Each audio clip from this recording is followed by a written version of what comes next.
Burgess Hill Theatre Club present The Monkey's Paw, written by Janet Smith.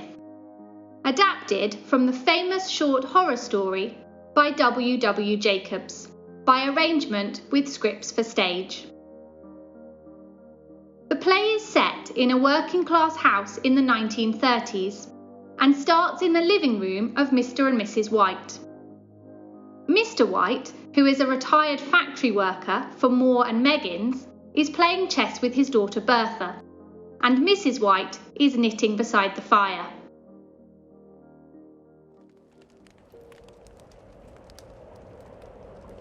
You'd think you hadn't got any other pieces except that king. Poor fellow's battling it out all on his own. Oh, shush! Let me concentrate. Oh, just hark at that wind. I'm listening to it. Check. Look, it's blowing the curtain. Check. Oh, I hardly think he'll come tonight. It's not fit for a dog. Check. Mate. Ah, that's the worst of living so far out.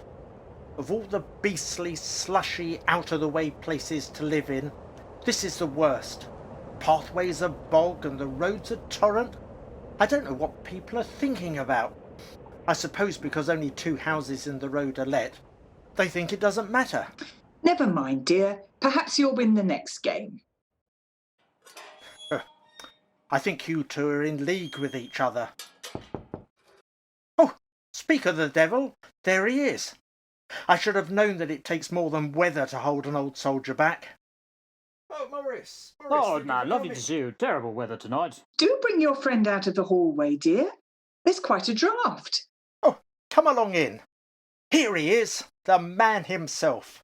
Sergeant Major Morris. Oh, this is my wife. Charmed, ma'am. I've heard so much about you. All good, I hope. All good. And my daughter, Bertha. Bertha's following the family line, working for Moore and Meggins. She services the machinery and keeps it all running tickety-boo, don't you, Bertha? How'd you do? Yes, if it stops running, I'm there in a flash. Sometimes a bit of the cloth will get jammed in the loom. Or if the machine operator is careless, having a bit of their shoal catches. Because they're mostly lasses and women. We've had some nasty accidents.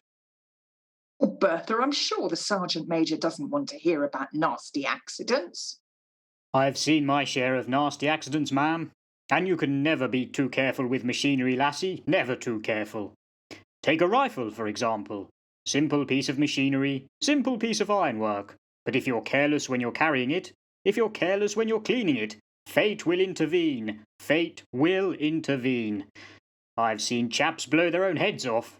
Oh, I could tell you a tale or two about nasty accidents. 21 years of it. Look at him. When he went away, he was a slip of a youth in the warehouse. Now look at him, a fine figure of a man. He doesn't look to have taken much harm. Why don't you offer your friend a drink, dear? I'm sure he's ready. Oh, of course he's ready. A drop of the grain? Why don't you sit yourself by the fire and get warmed up? Bertha, draw a chair up for the Sergeant Major. Will you tell us about your adventures? I'd love to have an adventure. Perhaps I should join the army.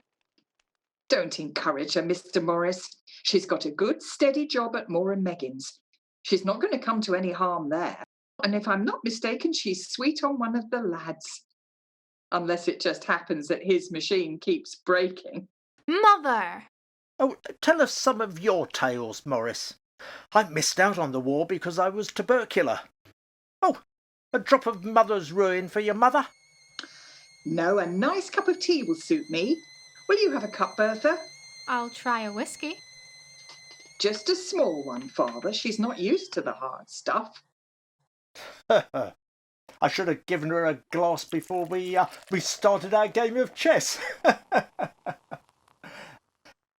There you are, Morris. Something to warm the cockles. Thank you. Here's to your very good health. Now then, let me see.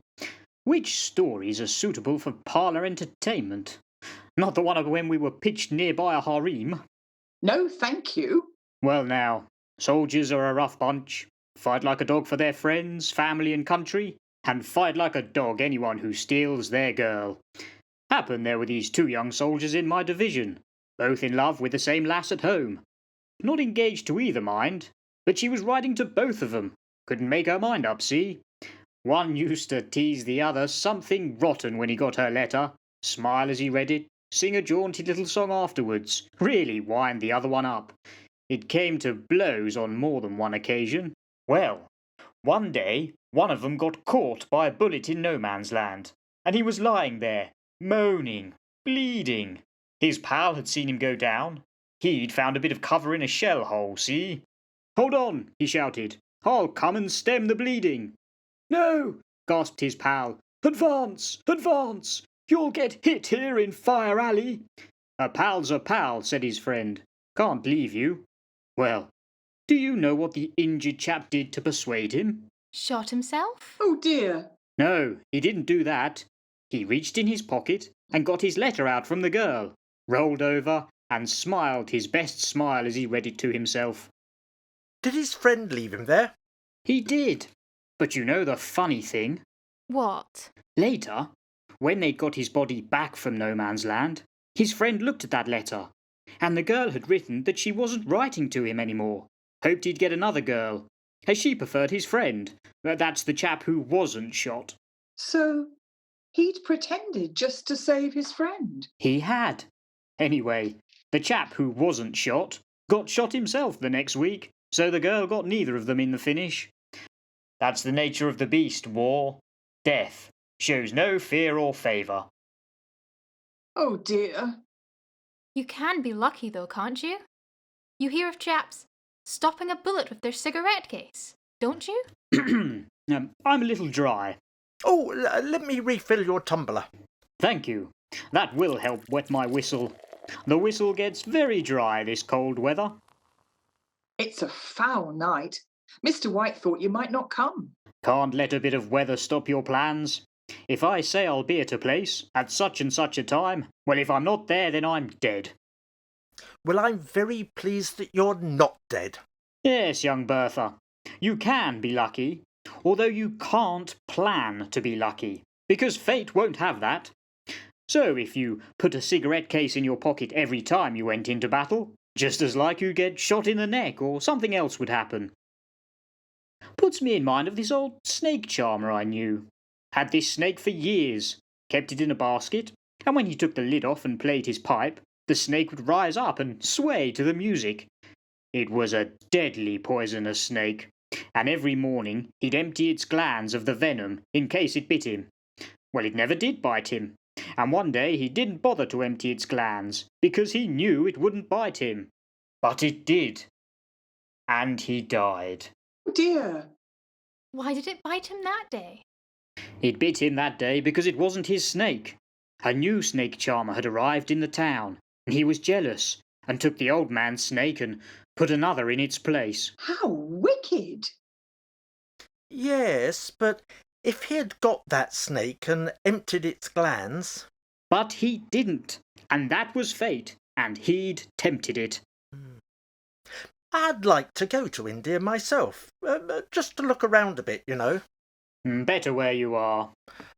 I should like to see those old temples and fakirs and jugglers.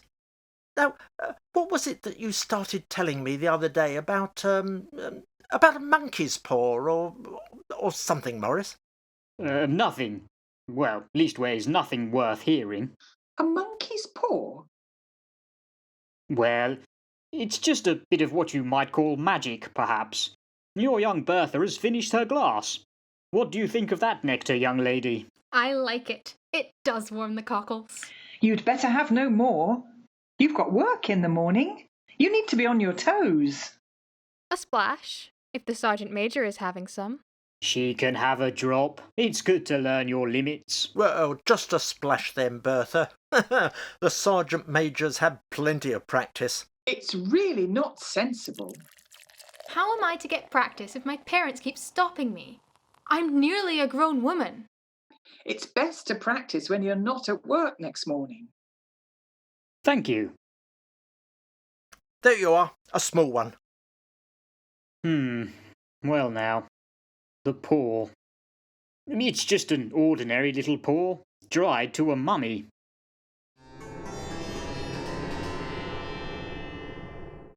It really is a paw. It's a horrid-looking thing. And what is special about it? It had a spell put on it by an old fakir, a very holy man. He wanted to show that fate ruled people's lives, and that those who interfered with it did so to their sorrow. He put a spell on it so that 3 separate men could each have 3 wishes from it. Have the 3 men had their 3 wishes? 2 have. What were they? The first man had his 3 wishes. I don't know what his first 2 wishes were, but the 3rd wish was for death. That's how I got the paw. What a thing to wish for. Death. And you've had your wishes? To my sorrow. I wish I never had. Well, if you've had your 3 wishes, it's no good to you now then, Morris. What do you keep it for? Fancy, I suppose. I did have some idea of selling it, but I don't think I will. It's caused enough mischief already. Besides, people won't buy.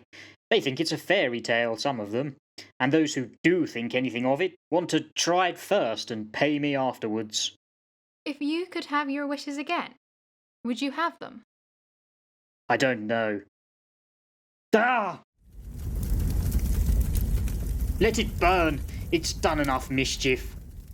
What are you doing, Father? Leave it be. You'll burn your hand.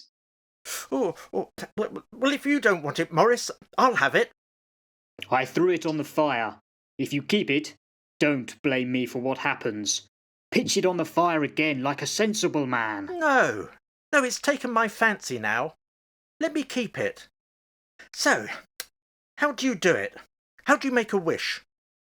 Hold it up in your right hand and wish aloud, but I warn you of the consequences.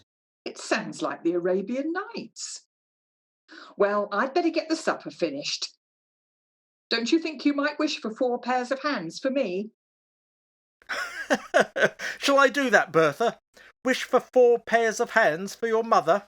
As long as she didn't get 4 mouths too, for then she would eat it all herself. Yes, and I'd get 4 lots of agitation when I was in trouble. Listen, if you must wish, then wish for something sensible. I'll make sure he wishes for something sensible. Now you'd better all go and wash your hands after touching that object. Supper won't be long.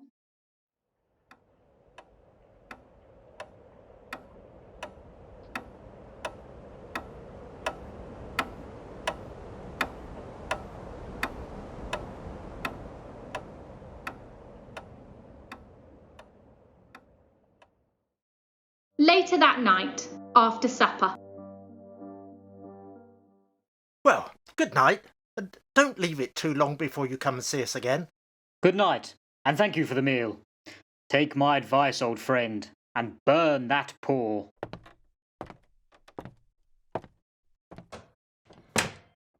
If the tale about the monkey's paw is not more truthful than those yarns he's been telling us, we shan't make much out of it. Did you give him anything for it, Father? Oh, just a trifle. He didn't want it, but I made him take it. He's not a wealthy man, and he pressed me again to throw it away. Likely. Why, we're going to be rich and famous and happy. Wish to be an emperor, Father. To begin with. That way you can't be henpecked. Come here, young lady. Just look at those cheeks, Father. A proper shade of pink. And her eyes don't look right. That's the effect of whiskey. Oh, leave the girl be. She'll remember a thick head in the morning more than you carrying on. Anyway, what shall I wish for? Oh, I don't know, and that's a fact. It seems to me that I've got all I want. If you'd only cleared the money on the house, you'd be quite happy, wouldn't you? Well, wish for £200 then. That'll just do it. All right, I'll do it. Shouldn't we chant or say some magic words? Oh, don't make fun, or it won't come true. I wish for £200.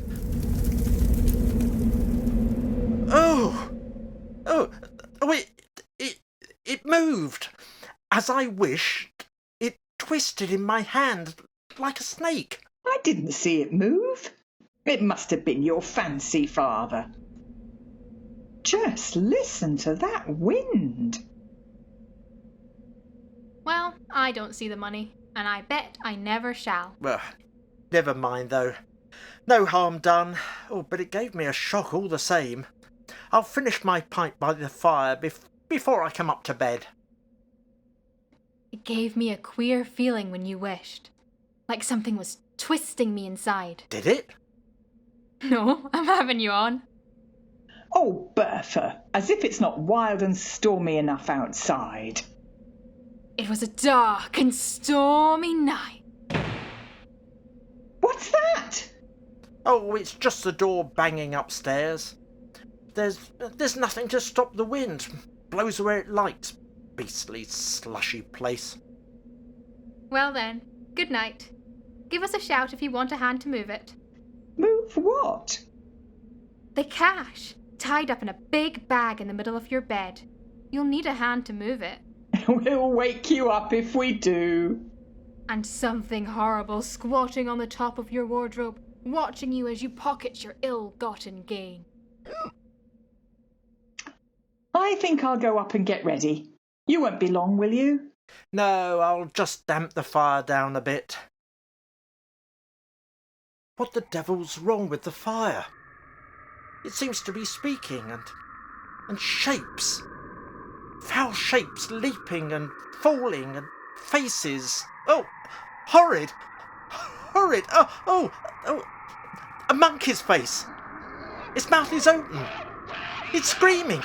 It's screaming. Ah! Oh, where's the water glass? Oh, what's this? Oh, it's the paw.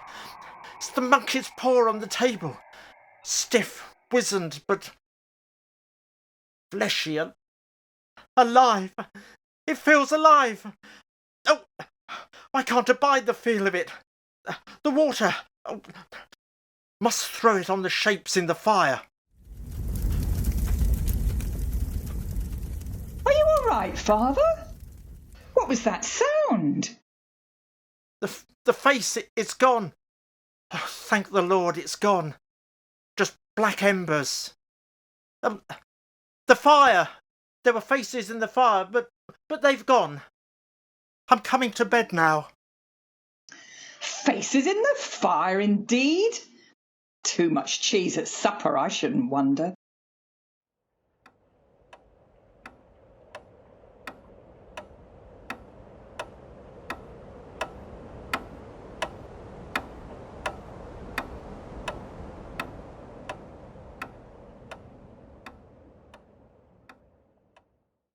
The following morning.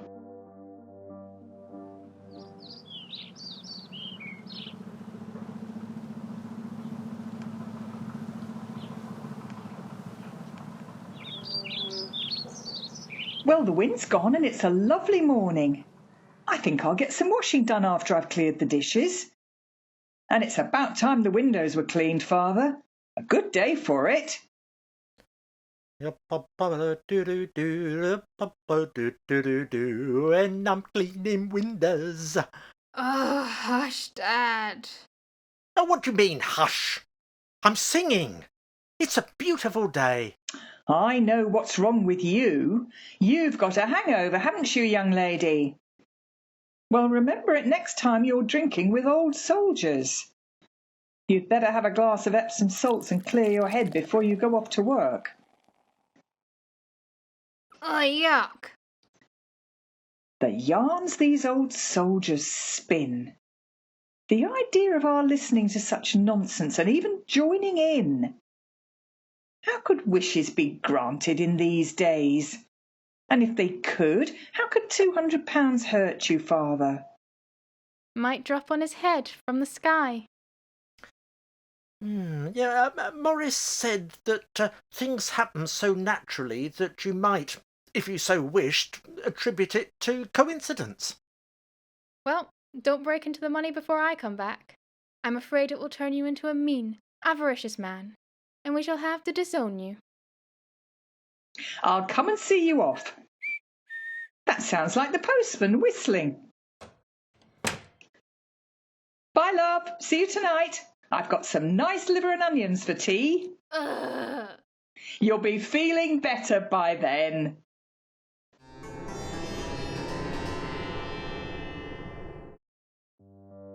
Later that day.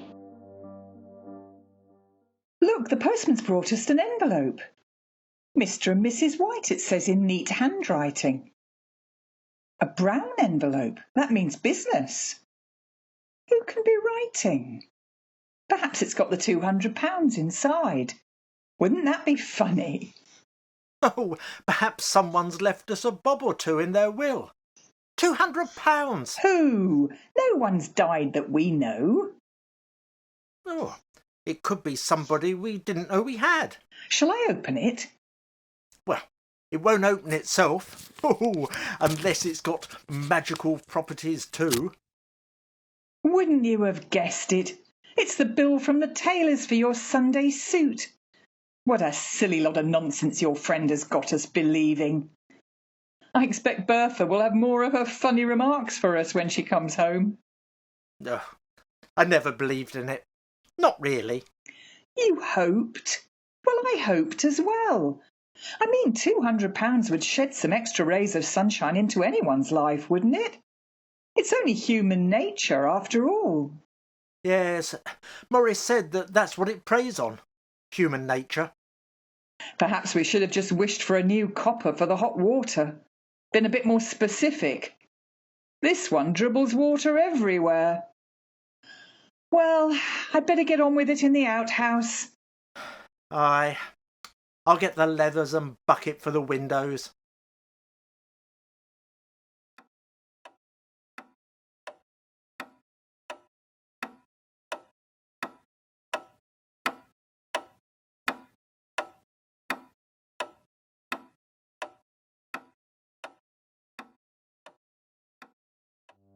After lunch. That was nice. You can't go far wrong with a chunk of bread and cheese with pickle on wash day. Oh, washed down with a drop of stout.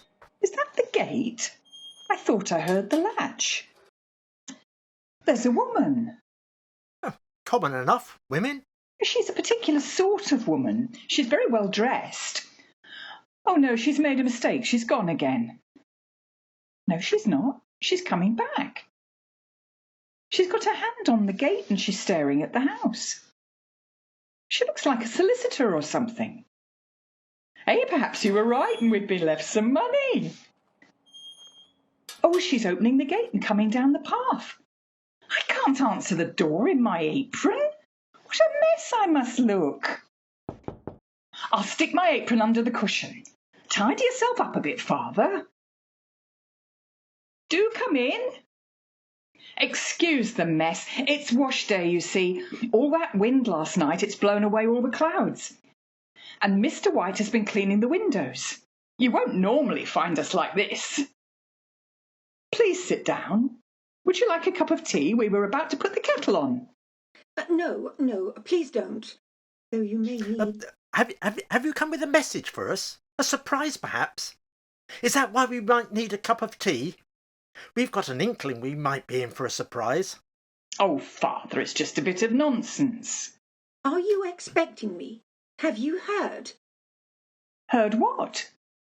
You don't make it sound as if it's a nice surprise. We were expecting a nice surprise. I'm sorry, it's not a nice surprise at all. Oh. My name's Mrs. Molyneux. I was asked to call. I come from Moore and Megan's. Ah, Bertha works there. There's nothing the matter, is there? Nothing's happened to Bertha. There, Mother. Don't jump to conclusions.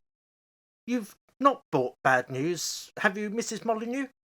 I'm sorry. Is she hurt? Is she hurt? Badly hurt. But she's not in any pain. Oh, thank God for that. Oh, no. Oh, no. She was caught in the machinery. Caught in the machinery? She went to the help of a young lass who got her shawl jammed in the workings. She escaped by wriggling out of her shawl. But Bertha, she should have stopped the machine, but... Caught in the machinery? Everyone says it was unlike her. They say she was usually careful. I'm very sorry to bring you such sad news. Sad news?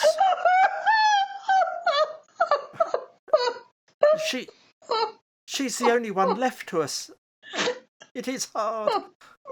I beg that you will understand that I'm only a servant of Moore and Meggins, and that the firm wishes me to convey their sincere sympathy with you in your great loss. Oh, Mother, sit down. I am their servant and merely obeying orders. Oh, and no one is blaming you.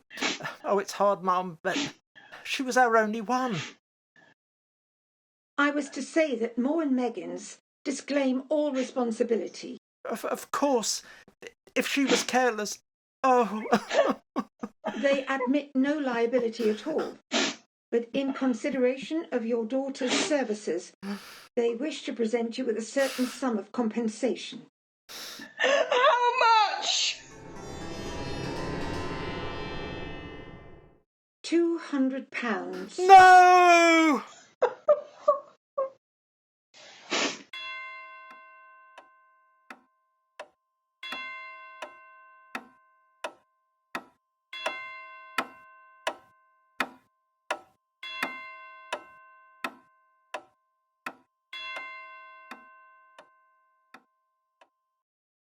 One week later. You haven't spoken all day. There's nothing to say. We could talk. What about? She's gone. Nothing matters. We matter. We have each other. She was the sun and we travelled round her. There's no light or warmth left. It's only been a week. It will get easier. No, it won't. I don't want it to. I'm going to bed. I won't be long. I'll just finish my pipe and damp the fire.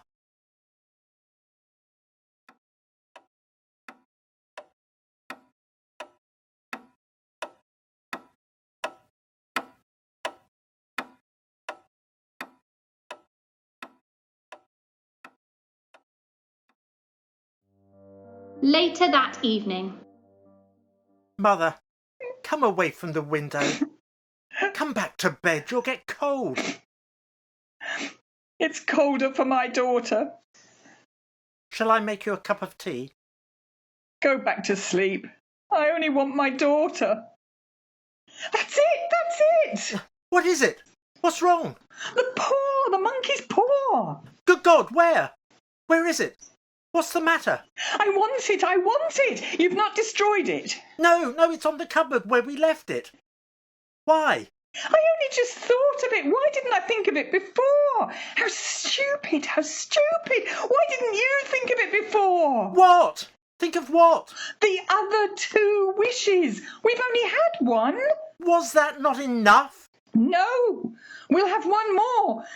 Get it quickly and wish our girl alive again. Good God! You're mad! Get it and wish.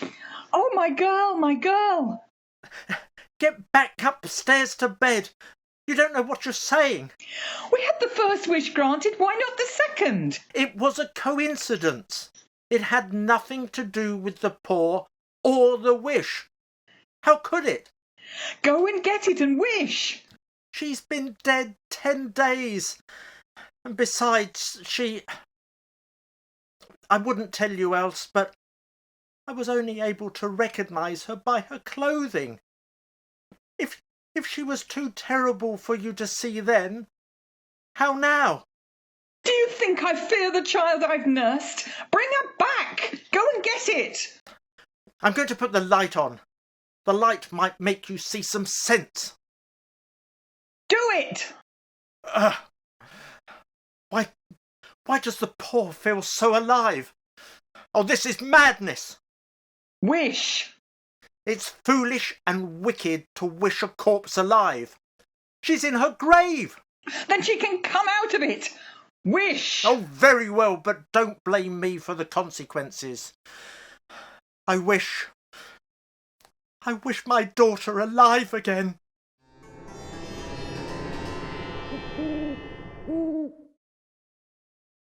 There's nothing. Only darkness. Let me get you a blanket. No, she won't come now. I'll come to bed.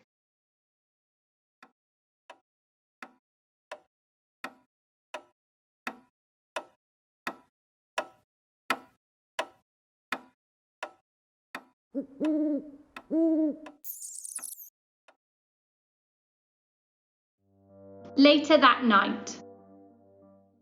Oh, it's no good. I can't sleep either. I'll put the kettle on. Was that a knock? It's a knock, it's the door. Oh, come away. It's only the wind rattling the letterbox. It's Bertha, it's Bertha. You're not to go to the door. You don't know who it is in the middle of the night. It's my girl, it's Bertha. I forgot the cemetery's 2 miles away. What are you stopping me for? Let me go. I must open the door. Oh, stop it. For God's sake, don't let it in. Oh, it's an abomination. I told you to let me go. How can you be afraid of your own daughter? I'm coming, Bertha, I'm coming. Mother, don't. Don't open the door. Stop. You don't know what you're doing.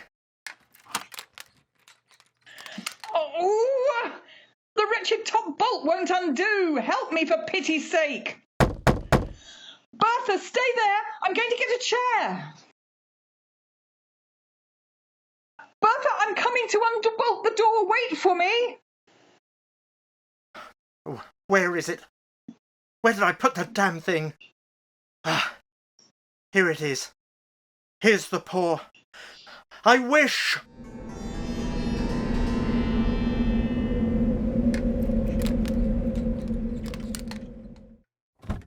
She's not here. She's gone. She's gone. What are you doing with the paw? What did you wish? What did you wish? There's a bundle on the doorstep. It's a child. Somebody's left a child on the doorstep. Tell me what you wished for. I didn't wish Bertha any harm. I just wished that things were back to how they used to be, before all this started, before the monkey's paw. That's it! You've wished too far back. Bertha's gone right back to being a baby. Oh, the miraculous paw! I thought we'd lost her forever. We're not too old to raise her again. You can't keep it. Somebody's abandoned it here. Oh, look at the old coloured shawl it's wrapped up in. Oh, it's probably a gypsy's child. We don't wrap infants in these gaudy colours. It's Bertha. I know. A mother knows. I'm going to unwrap her in front of the fire. Welcome home, my little one. Can it really be Bertha? It was the third and last wish. Can it really be a miracle? There. You'll be able to breathe easier once this cloth's away from your face. Its face. It's screwed up because it's newborn. Babies look like that when they're newborn. Can't you remember? Unwrap it. Not so fast, not so fast. You don't want it to get a shock. Oh, look at its little hands. All pink and... Turn them over. Turn its hands over. Bertha had... No. Bertha did not have black hair all over her arms. This is not a child. These are not hands at all. These are its paws. It's two paws. It's the monkey.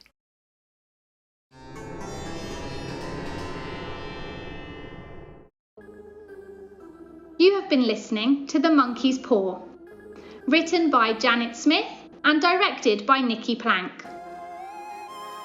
Mrs. White was played by Jacky Hilary. Mr. White was Laurence Leng, and Bertha was Emma Parsley. Sergeant Major Morris was voiced by Andy Squires, and Mrs. Molyneux was Julia Peckham. The play was recorded entirely in isolation by Burgess Hill Theatre Club. Technical and sound effects were provided by Harry Greatorex, and interludes were recorded by me, Sophie Davies. Thank you to Burgess Hill Community Radio for broadcasting our play.